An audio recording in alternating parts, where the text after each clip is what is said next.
যুক্তরাষ্ট্র ও দখলদার ইসরায়েলের নানা অন্যায়ের বিরুদ্ধে একাই লড়ছে ইরান।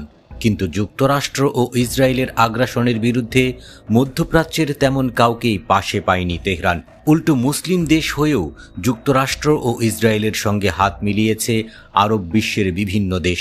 আড়ালে আবডালে যুক্তরাষ্ট্র ও ইসরায়েলের সঙ্গে ইরানকে কোণঠাসা করতে নানা নীল নকশা সাজিয়েছে তারা। এবার সেই মুখোশধারী আরব দেশগুলোর আসল চেহারা মধ্যপ্রাচ্যবাসীর সামনে ফাঁস হয়ে গেছে। ফাঁস হওয়া একটি মার্কিন সামরিক নথিতে দেখা গেছে, ফিলিস্তিনের গাজায় যখন যুক্তরাষ্ট্রের উস্কানিতে দখলদার ইসরায়েল ধ্বংসলীলা চালাচ্ছে, ঠিক সেই সময় ইরানের বিরুদ্ধে একটি গোপন আরব ইসরায়েলি জোট গড়ে উঠেছে। মার্কিন সংবাদ মাধ্যম ওয়াশিংটন পোস্টের প্রতিবেদন বলছে, এই গোপন জোটের নাম রিজিওনাল সিকিউরিটি কনস্ট্রাক্ট। 2022 সালে যুক্তরাষ্ট্রের নেতৃত্বে এই জোট গঠিত হয়।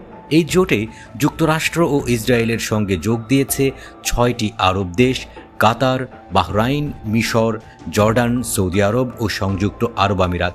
এর উদ্দেশ্য ছিল ইরানের ড্রোন ও মিসাইলের কথিত হুমকি মোকাবিলা করা। প্রতিষ্ঠার পর থেকে এই জোট গোপনে ইরানের বিরুদ্ধে নানা ষড়যন্ত্র করে গেছে।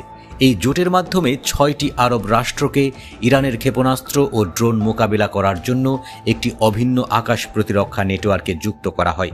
দ্য ওয়াশিংটন পোস্ট বলছে, ফাঁস হওয়া মার্কিন নথিপত্রগুলো ঘেঁটে দেখা গেছে, ইরানকে দমানোই ছিল এই জোটের মূল লক্ষ্য। নথিতে ইরান এবং এর আঞ্চলিক মিত্রদের শয়তানি অক্ষশক্তি হিসেবে চিহ্নিত করা হয়েছে। এই জোটের দেশগুলো গোপনে বহু বছর ধরে বাহরাইন, মিশর, জর্ডান, কাতার ও এমনকি যুক্তরাষ্ট্রে একাধিক সামরিক প্রশিক্ষণ, মিটিং ও পরিকল্পনা সভা করেছে। তাদের লক্ষ্য ছিল ইরানের বিরুদ্ধে প্রস্তুতি নেওয়া এবং গাজায় হামাস ও অন্যান্য প্রতিরোধ গোষ্ঠীর সুড়ঙ্গ ধ্বংস করা। নথিতে আরও বলা হয়েছে, 2022 সালের একটি নিরাপত্তা সম্মেলনে ইসরায়েল এবং আরব দেশগুলো এই পরিকল্পনায় স্বাক্ষর করে এবং সামরিক মহড়া সমন্বয় করতে সম্মত হয়। 2024 সালের মধ্যে অনেক আরব দেশের রাডার সিস্টেম মার্কিন সেনাবাহিনীর সঙ্গে সংযুক্ত হয়ে যায়। এর মাধ্যমে আরব দেশগুলো একে অন্যের গোপন তথ্যগুলো দেখতে পারে।